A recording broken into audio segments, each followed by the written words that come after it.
For the baseball, was it rather than start off with an actual baseball and cast it and go through that fun process, I'm using the lost PLA method. So good old Thingiverse was it very first result for baseball, courtesy of, was it Twizzle Stark, has a lovely STL file for a baseball, but if we look closer at it, they have what looks like a shaft or a hole running through the baseball, which I'm sure serves some purpose at some point, but we're not going to be needing that. So after downloading, with a couple clicks, we bring it right over here to Mesh Mixer, where I was able to go in and close up the holes, making it into one solid baseball. And then after we've made it into a solid baseball, we can go into Edit and Plane Cut, and if you pick the right plane, you can actually make two halves of a baseball that are symmetrical. It's the exact same half, and we just, print two of them. We lay those on a bed, and we're going to make these as hollow as we possibly can using just super thin wall, super thin infill. And that way when we go to pour the aluminum in to burn out the PLA, we want minimal PLA because it will in fact go right past melting and it'll like vaporize and turn into PLA gases. So we'll have to be careful about that, and we want to minimize that. And then after we've sliced our file and made some lovely tool paths, and then we bring that over to Repetier Host, and once it's fired up in Repetier Host, then we send it over to the handy dandy Felix, and magic happens.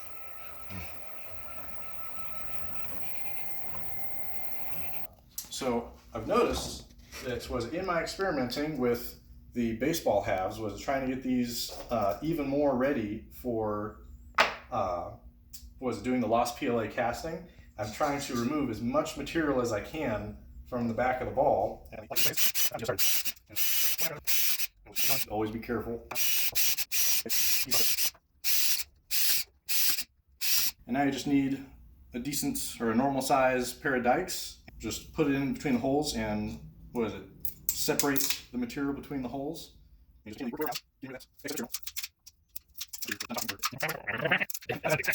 And boom, just like that. We got our perimeter separated all the way around. Come in with some needle nose pliers and pull the back face off. And now we've got access to the gooey innards. Some nice twisting motions breaks it loose, and you keep going and pulling out bigger and bigger chunks. Do watch out for plastic splinters. They can happen. You're not working with metal or wood, but I'd say some of these little bits of PLA have got just enough of a point on them to where if you press on them hard enough with a finger, it will poke you back.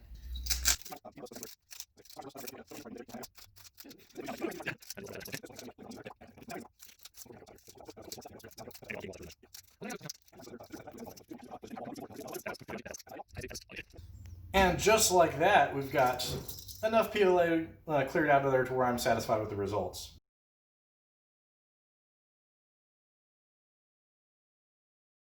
Before we glue the two halves together, we are first going to add on a 3D printed sprue to give a flow path for the molten material coming in. However, we do not need the full length. We can print the full length and then cut it down into smaller pieces and attach those. And then we'll be able to wrap a paper tube around that, and that'll work just fine as a sprue. Before we attach the guide for the paper sprue, we're going to drill another hole, everything in an effort to impede the molten material as little as possible. So let's get to drilling a hole. Pretty centered. Doesn't need to be too exacting, but closer to center the better.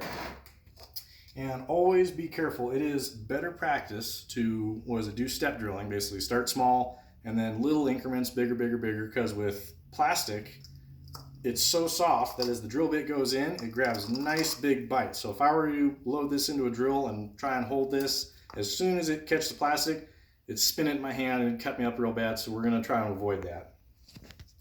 I say if you want, you can take the 1/2 inch and you can actually try and turn it by hand. It's soft enough and easy enough you can do that. If you don't want to go about that method and you want to use the drill, you can use the increment method.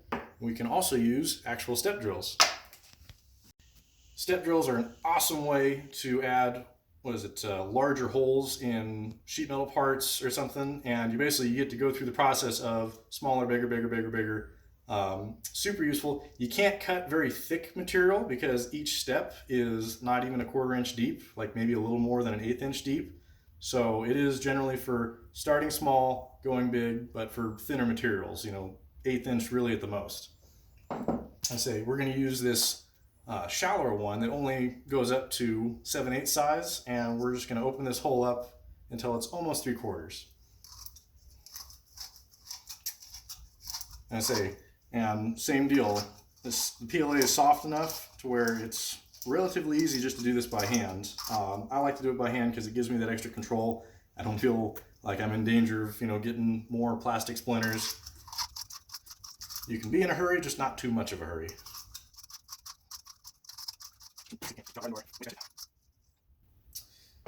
Alright, that's a decent hole. Try placing that on there. The hole is relatively lined up, and that is enough material removed to where it shouldn't impede any of the molten metal coming in through the sprue.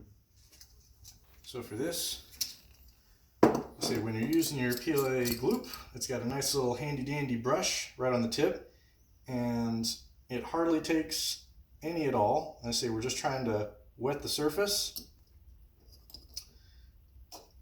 Just let it tack off just for a little bit, it gets soft, and then we'll pop it on there, keeping it centered, just a little bit of pressure. We'll let that set just for a moment to let the gloop evaporate off, and then the two pieces will be totally welded together and ready for us to continue. Safety first, kids. Alright, so we've got our 2 halves mostly emptied out and one with a sprue guide attached to it. So the next thing we're going to do is we're going to weld these two together with some good old 3D gloop PLA formula. And it just takes a light swipe on the flat surfaces that we left ourselves. Just get them wet. Try and keep most of the gloop on that surface and not the actual baseball surface itself. Shouldn't really matter too much. Dab dab. Shouldn't really matter too much, but if we can keep it a little cleaner, it's nicer.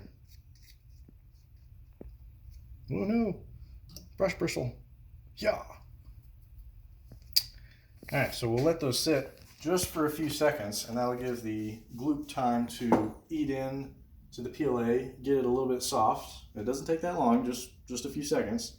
And now we've got our stitch lines. We're going to bring these together, give that a squish, and you should be able to maneuver it a little bit, get stuff lined up, try and make it to where the seam is as invisible as possible.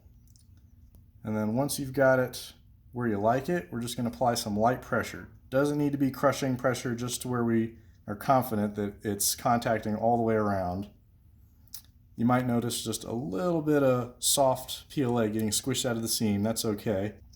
And yeah, try and avoid squishing it too hard, because if you squish it too hard, you'll actually start to separate the halves. You'll be pushing them apart, and you won't notice it because it's going really slowly. And same as before, we're going to try and hold this in place long enough for the gloop to evaporate and the PLA to reharden.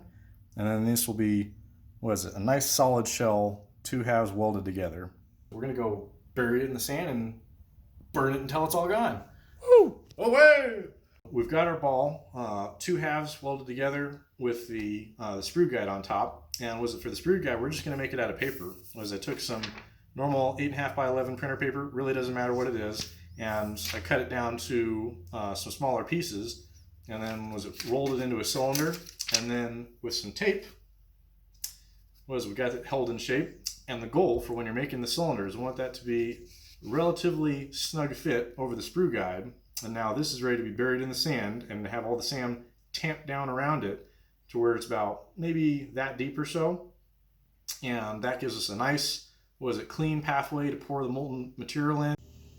All right, so now that we've got our PLA, baseball, and our paper sprue extension, we're ready to move on to the foundry and get all that set up. What we got? Good brass material. And then was it some old brass that's already been turned into ingots, nice and heavy. Was we got a little bit of loose sand in the bottom, and we'll just get that pressed in there. Yeah, so another tool I need is a proper tamper. It was something I was going to cast using the green sand and like make a really nice custom tamping tool. Yeah.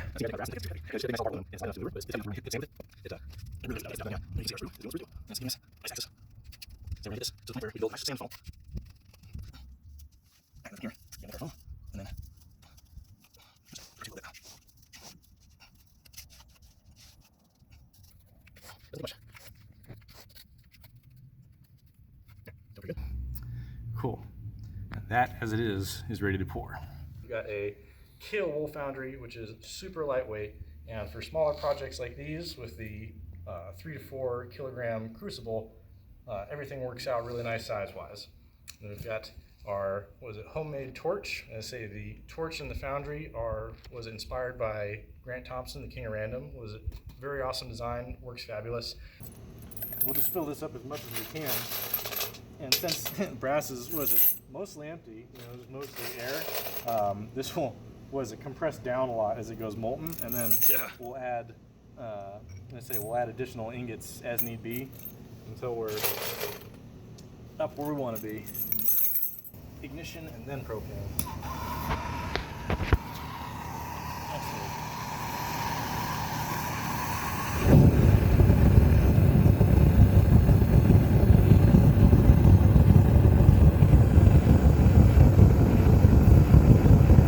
Let that get nice and toasty.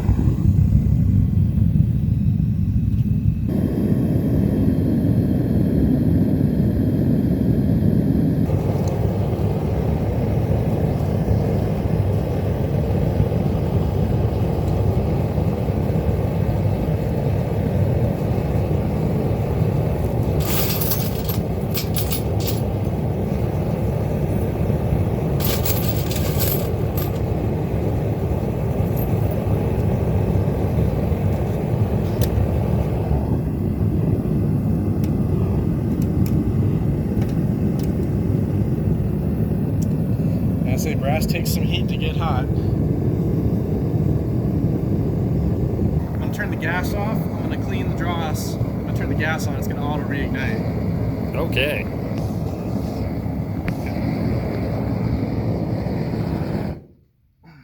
Didn't realize how loud that was.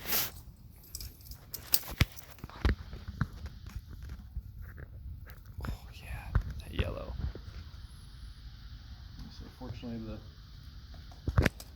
brass is nice and heavy, sinks to the bottom.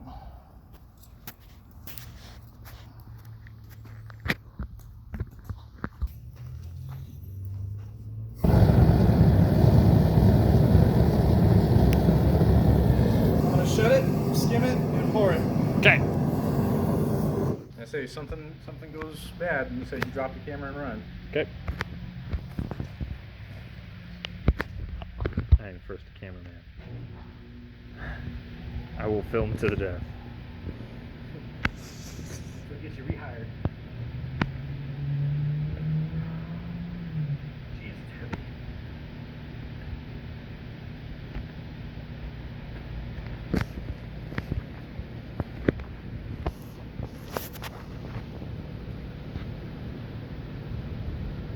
Alright, let's get a bubble.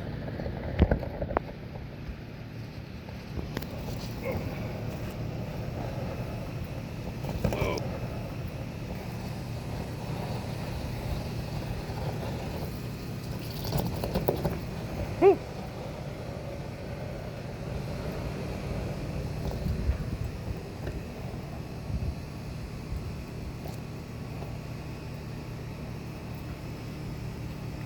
Well, I have an idea what happened.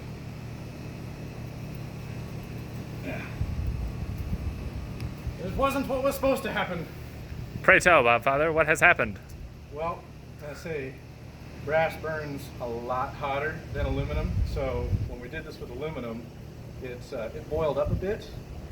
But when we poured the brass in, it was so much hotter that it vaporized the PLA even more violently because it's an extra at least 300 degrees Celsius extra, and I don't believe that pouring into a cavity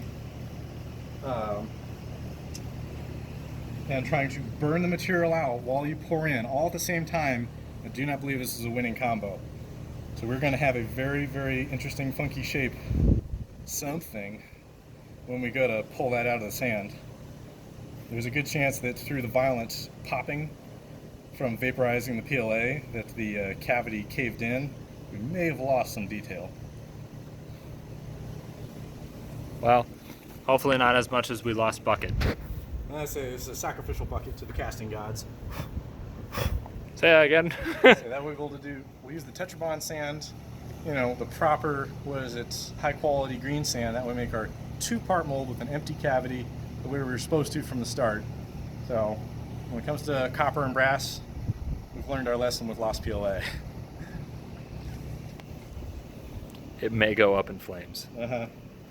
Flames are fine, but all that shiny brass, that's got to be down in there, inside. We made a brass volcano. Oh, dang it. I missed one bullet casing. Oh, quick, throw it in. So we had our, rather boily, poppy, explosive pour, and now we're going to find out the fruits of our labors.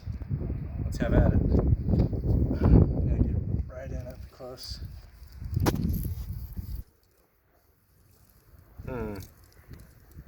Interesting. Not what I was going for.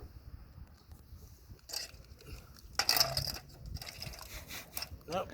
Need a bigger water bucket. Bigger water bucket. Let's hope that as we dig deeper, oh, there's something in there. Oh, I think we struck something. Oh. It's half a baseball. What in the heck is this? You can see some of that 3D printed texture on it. Oh, whoa. It's got like a cold joint. Oh, man. Set this over here. Oh, God, it's heavy. Oh, that's so weird. All right, let's dunk it in the water, see if it sizzles. It's hot. Sizzling.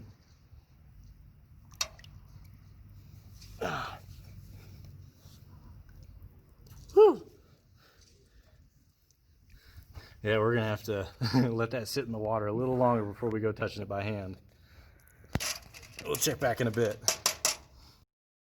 So somehow, even with all the issues we ran into with the violent popping in sand, a little touching up on the wire wheel, and this thing actually shined up surprisingly well, it still managed to capture a surprising amount of the 3D printed detail.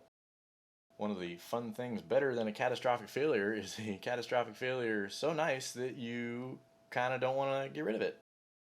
I'm actually pretty tempted to somehow figure out a way to make a burger bun to go on the bottom and actually complete this thing out and get the full-blown 3-tier burger ball, but to be seen. In the meantime, if you made it this far, thanks for joining us. Remember, keep your hands busy and keep your head bobbing. See you next time.